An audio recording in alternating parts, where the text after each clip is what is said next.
Lahore high court ने लाहौर समेत पंजाब के 11 अजला में पाकिस्तान तहरीक-ए-इंसाफ (PTI) के कारकुनों की नज़रबंदी कालादम करार देते हुए तमाम अफराद को फौरी तौर पर रिहा करने का हुक्म दे दिया।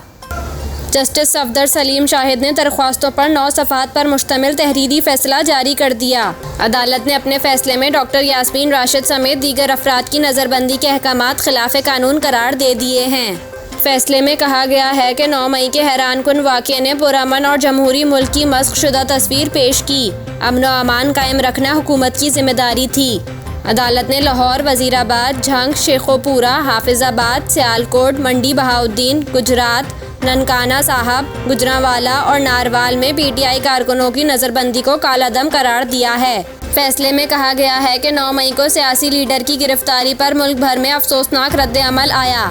हुकूमत ने 9 मई के वाक़े पर बगैर सोचे समझे लातादाद नज़रबंदी के अहकामात जारी किए। हुकूमत के पास शवाहिद मौजूद थे तो फौजदारी मुकदमात में गिरफ्तारी के लिए बहुत वक्त था।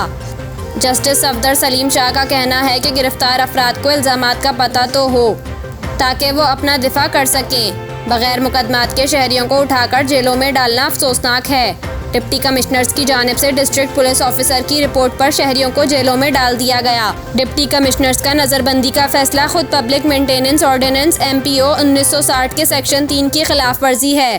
तमाम नज़रबंद अफराद को फौरी तौर पर रिहा किया जाए।